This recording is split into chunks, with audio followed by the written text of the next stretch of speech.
Bismillahirrahmanirrahim. Assalamualaikum warahmatullahi wabarakatuh. Waalaikumsalam warahmatullahi wabarakatuh. Ya, bagaimana kabarnya hari ini? Alhamdulillah. Puasa kan semua? Ada yang ya, nggak apa-apa ya kalau yang cewek. Kalau yang cowok nggak puasa ya perlu dipertanyakan jenis kelaminnya.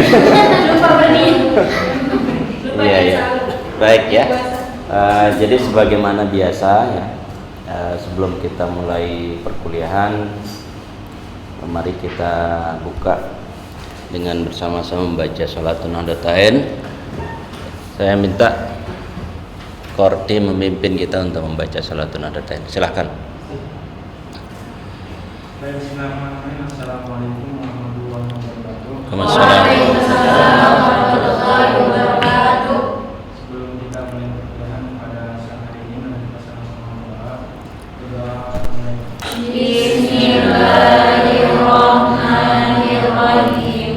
Allahumma inna nas'aluka bika an tusalli wa tusallim ala sayyidina Muhammad wa ala sairil anbiya'i wal mursalin wa ala alihim wa sahbihim ajma'in wa an tu'amirana tatawbata limana tatalbana bi furu'ihima ila yaumiddin wa an tansurana wa taftaha alaina wa tarzuqana wa tahfazna wa taghfir lana wa li jami'il muslimin ya Allah ya Hayy ya Qayyum la ilaha illa anta.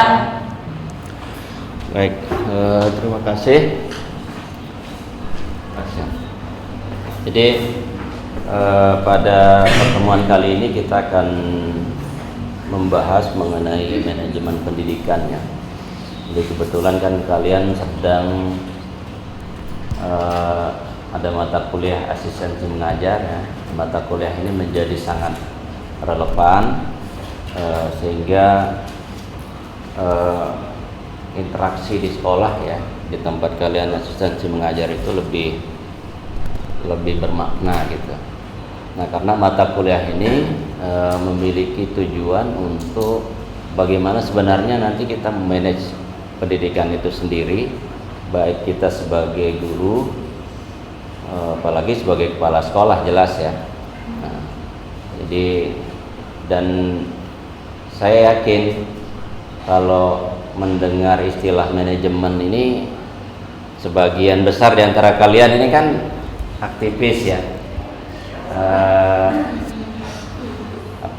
mahasiswa yang aktif di organisasi kemahasiswaan. Jadi sudah tidak asing lah kalau istilah manajemen ya, apalagi pendidikan jelas. Tapi kan yang jadi persoalan nanti kalau sudah masuk gabungan dua kata ini, manajemen pendidikan itu apa sih gitu ya. Nah, kalau kita bicara manajemen itu kan ini sebenarnya urusannya kita mengatur ya, mengatur organisasi ya. Kalau ini sudah kalian lakukan ya, kalau yang sudah aktif menjadi pengurus organisasi kemahasiswaan. Nah, pertanyaannya kemudian, pentingkah manajemen itu? Nah, ya, silakan ya, di sini boleh berpendapat, terutama yang sudah memiliki pengalaman berorganisasi ya, silakan. Siapa? Ya, silakan, Melima. Baik, izin menjawab Pak. Di sini kan pertanyaannya pentingkah manajemen. Saya rasa teman-teman yang lain juga sudah mengikuti beberapa organisasi yang memang manajemen ini sangat penting kita gunakan di sana, karena dengan manajemen ini dari awal juga kita udah dijelasin sama Bapak. Di sini kita mengorganisir teman-teman yang ada di suatu perkumpulan atau organisasi tersebut. Jadi kalau manajemennya tidak bagus, maka bisa dibilang di organisasi tersebut juga tidak bagus gitu. Itu penting bagi saya sendiri nih penting sekali karena dari kemarin juga pernah mengikuti organisasi yang di sana banyak sekali orang-orang yang harus kita manage dan harus dengan manajemen yang bagus gitu Pak. Itu saja mungkin. Penting ya. Ya. Ada yang punya pendapat yang lain? Mungkin ya penting enggak juga gitu. Silakan. Terkait dengan manajemen ini Bapak, memang apa namanya, kalau kita ketahui manajemen ini banyak ya Bapak, terkait dengan manajemen waktu, manajemen di apa namanya program, manajemen kegiatan-kegiatan sehari-hari dalam organisasi itu. Nah, memang sangat penting ya Bapak, karena yang dimasukkan di dalam manajemen ini adalah menjalankan struktural yang sudah dibuat oleh organisasi itu Bapak. Dan kenapa memang menjalankan struktural? Karena di sana ada di manajemen itu ada yang nanti pengendaliannya juga gitu. Ada yang apa namanya memperkuat SDM-nya, memperbaiki SDM-nya gitu. Tapi memang yang paling pentingnya di sana adalah di pengendaliannya gitu Pak. Mungkin kalau kita masukkan dalam kendaraan itu ya sebagai remnya juga gitu, supaya tidak terlalu los-los. Pengendalian diri. Mungkin itu Pak. Ya, oke. Jadi intinya manajemen itu penting ya. Nah, mengapa dia penting ini? Satu, kemampuan manusia itu terbatas. Ya, karena keterbatasan itulah dibutuhkan pengaturan ya. Manajemen itu kan mengatur. Ya, karena kita sadar betul ya, tidak semua bisa kita kerjakan. Ada yang ahli bidang IT, ada yang ahli bidang marketing, misalnya ada yang ahli bidang public speaking dan seterusnya. Itu diatur. Ya, kalau kita sendiri, misalnya saya sebagai direktur gitu ya nggak bisa saya semua program itu saja jalankan sendiri, nggak bisa. Karena kita sadar ya. Jadi penting ini. Yang kedua, kebutuhan kita ya, kebutuhan organisasi itu tidak terbatas sebenarnya. Apalagi kemauan ya. Jadi itu manusiawi. Kebutuhan kita itu sebenarnya tidak terbatas. Secara personal ya, apalagi organisasi. Tidak ada organisasi yang ya pokok sekadar hidup misalnya, nggak ada, nggak bisa. Pasti dia punya visi ya, visi yang sangat bagus yang tentu jauh ke depan. Nah, itu kebutuhan, ya, apalagi kemauan ya. Kalau kemauan ini malah melampaui dari kebutuhan. Manusia itu kan tidak habis maunya ya, mau ini, mau itu dan seterusnya. Iya, nggak puas-puas.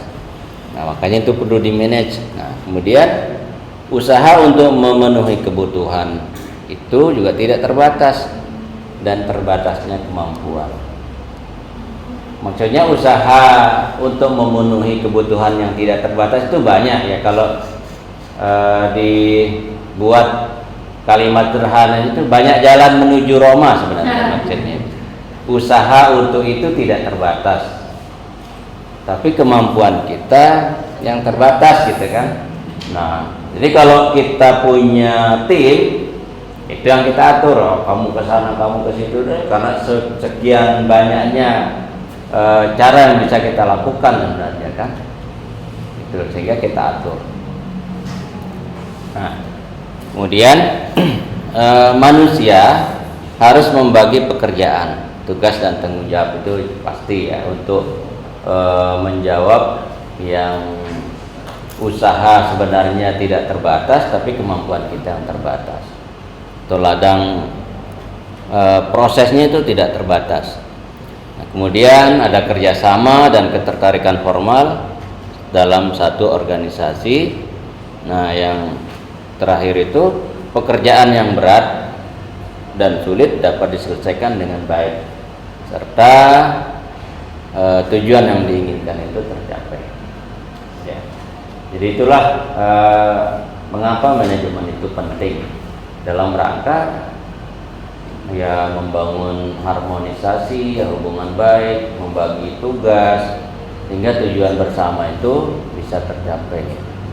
Nah, jangankan sebuah organisasi ya, kita sendiri saja ya, tadi disebut ada manajemen waktu. Ya. itu kan manajemen waktu itu bisa berlaku personal kalau itu kan. Iya. Bagaimana kita mengatur waktu kita. Kalau kita tidak bisa mengatur atau memanage waktu kita, ya susah ya. Ya kalau masih kegiatannya tidak terlalu padat ya masih lah ya, enggak masalah ya. Nanti kalau sudah mulai padat, apalagi yang aktivis ini, nanti persiapan safari Ramadan, terus rapat A, rapat B, rapat C dan seterusnya, itu kalau tidak bisa diatur susah. Nanti lebih banyak izinnya daripada hadirnya kan gitu. Nah, sekarang kita masuk ke manajemen itu sendiri, dan ini saya ingin include-kan ya langsung ke manajemen pendidikannya, supaya kita bisa langsung punya gambaran utuh ya. Nanti ilustrasi-ilustrasi itu lebih banyak kita ambil dari dalam dunia pendidikan.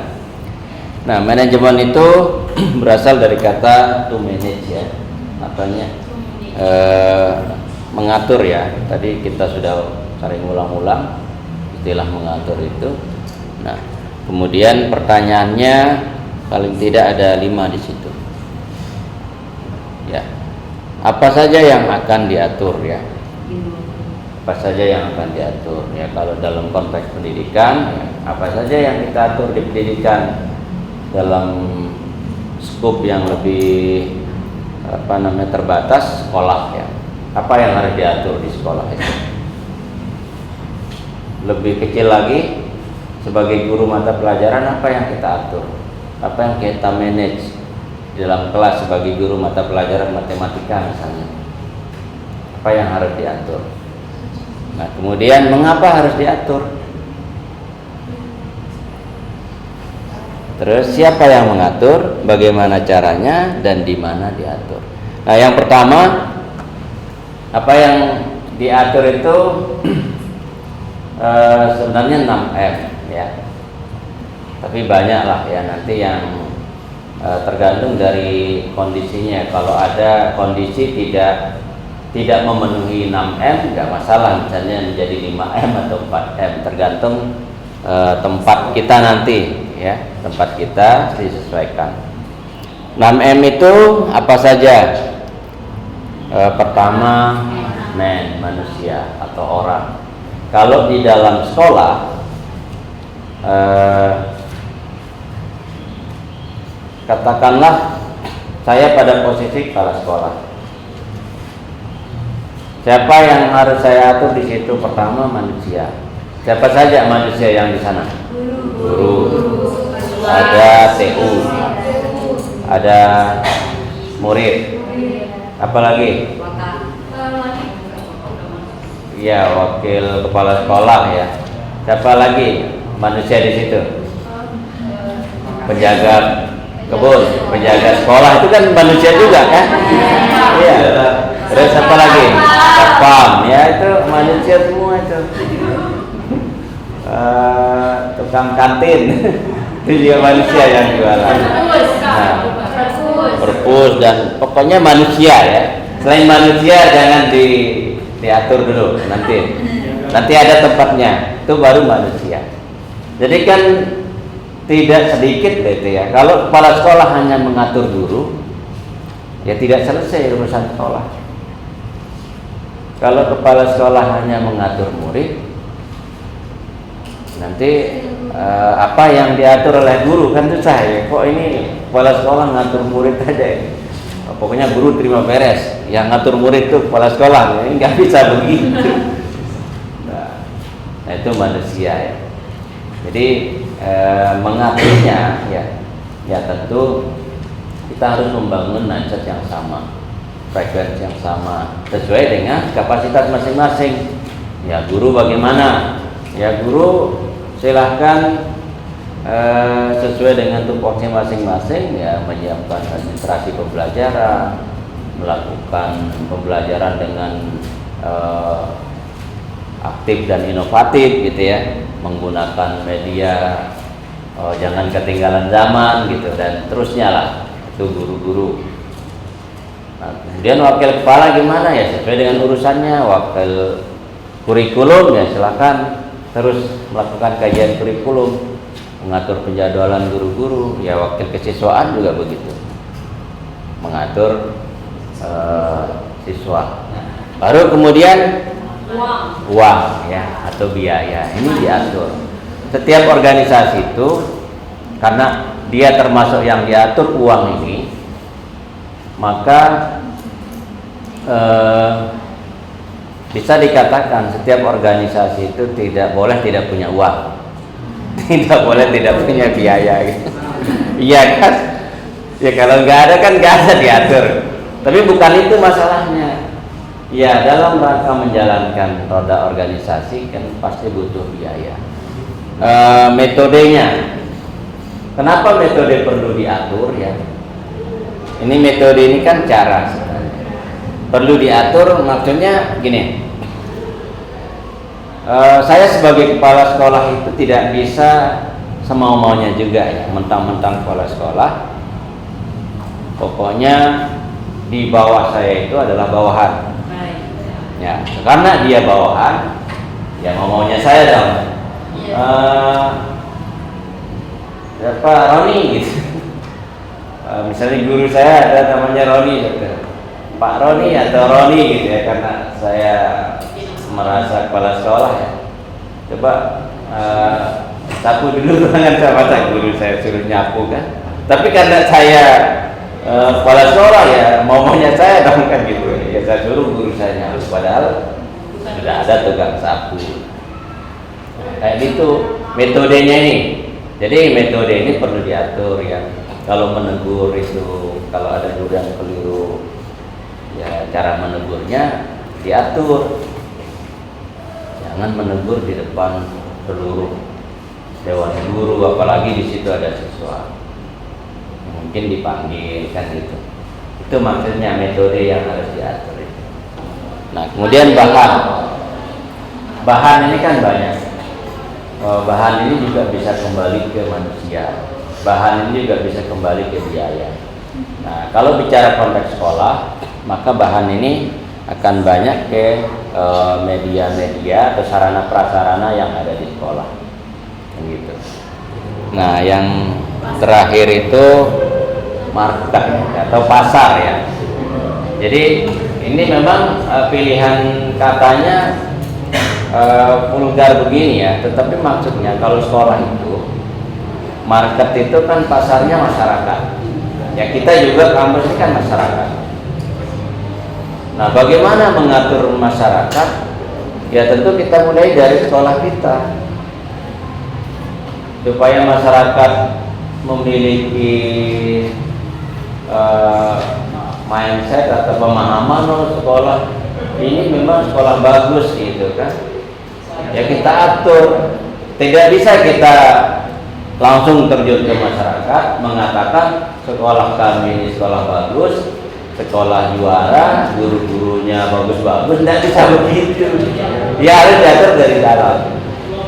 Nah, setelah selesai di dalam, baru kita mengatur pasar ini, ya kita promosikan. Lalu kita menjalankan dari itu, oh sekolah ini terakreditasi A, sekolah unggul, guru-gurunya sebagian besar sudah S2, kan gitu. Terus murid-muridnya banyak yang berhasil juara olimpiade. Nah, itu harus dipublikasikan, itu harus disiarkan. Itu makna mengatur pasar itu. Nah, pertanyaan berikutnya kemudian mengapa harus diatur? Nah, kayak tadi itu ya, sebenarnya langsung pada penjelasan di awal. Mengapa harus diatur? Ya supaya lebih berdaya guna, berhasil guna.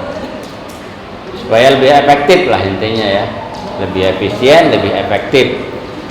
Dengan biaya yang tidak terlalu besar kita keluarkan, hasilnya memuaskan gitu. Itu efisien dan efektif. Jadi sekarang pada mata kuliah eksistensi. Bagaimana Anda sebelum turun? Apakah punya perencanaan? Ya. Jadi nanti kan gini, sebelum turun kan pasti kita nanti sebelum ke sekolah dengan pertanyaan yang sederhana saja. Nanti kita ngapain dulu ya gitu. Kan gitu. Itu sudah dalam proses perencanaan itu. Kita ngapain nanti ketika ke sekolah itu sudah mulai. Oh, nanti kenalan sama gurunya, kepala sekolahnya. Itu sudah merencanakan. Nah, baru mengorganisasikannya gimana? Ya, nanti kalau turunnya berkelompok, berapa per kelompok per sekolah? Berapa orang? Oh, ada ya? Ya. Nah, nanti oh ya, kita sudah sepakat ini. Nanti pas turun kita ketemu kepala sekolah sambil ketemu guru-guru, observasi. Nah, terus itu rencananya. Di mana mengorganisasikannya? Bagaimana mengaturnya itu? Oh, nanti kan kita pasti tidak semua nanti kepala sekolah datang semua kan tidak begitu. Jadi ya ketua kelompok kan punya tugas. Ya diatur kepala sekolah nanti. Pokoknya kita nanti ikuti bagaimana ketua kelompok membawa kita gitu ya. Membawa kita maksudnya setelah sampai ke sekolah kan ketua kelompok nanti menjadi jubir sudah di situ kan. Misalnya PTU nanya di mana ruang kepala, terus kan dan semua nanya 10 orang. Semua nanya mana ruang kepala kan tidak begitu. Terus nanti lagi di situ semua ke situ. Semua kepala sekolah. Di situ maksudnya mengorganisasikan di situ, mengatur. Nah, nanti siapa setelah ketemu kepala sekolah siapa yang membuka pembicaraan? Mungkin ketua kelompok nggak enakan gitu ya. Ya dah nanti kamu aja deh yang duluan ngobrol sama. Nah, itu cara mengorganisasikan maksudnya. Contoh implementasi organisasi itu begitu. Nah, nanti mengaturnya, baru pelaksanaannya ya tinggal dijalankan. Nah, tadi tugas ketua kelompok itu jadi jubir dulu kan sudah tercatat nih. Terus nanti yang membuka percakapan itu wakil ketua ini. Nah, itu mengorganisasikannya, kemudian menjalankannya itu tinggal dilaksanakan ketika di sekolah. Nah, bagaimana kontrolnya yang terakhir? Ya setelah terjadi ya, jangan kontrol. Boleh ya kontrol itu sambil jalan, tetapi bagi bagi pengurus organisasi yang baru atau katakanlah orang-orang baru dalam sebuah organisasi agak kesulitan dia. Nah, nanti setelahnya baru kita rapat evaluasi, itulah kontrol. Nah, setelah berjalan tadi itu langsung berdasarkan hasil perencanaan dan pengorganisasian ya ketua kelompok mengajak evaluasi. Nah, bagaimana tadi pertemuan kita dengan kepala sekolah? Kayaknya ada yang kurang kita sampaikan tadi itu ya. Kayaknya ada yang kepala tidak bolehkan kita. Kayaknya ada yang, nah kan gitu. Itu kontrolnya sudah di situ saat tempat evaluasi. Selesai sudah fungsi ini yang dimaksud dengan fungsi manajemen itu POAC itu. Saya kira itu ya. Mari kita tutup perkuliahan kita dengan membaca Alkitab. Semoga apa yang kita diskusikan, yang kita jalani hari-hari ini diberkahi Allah Subhanahu wa taala. Ala idznillah wa ala kulli mutin shalih. Bismillahirrahmanirrahim. Fatihah.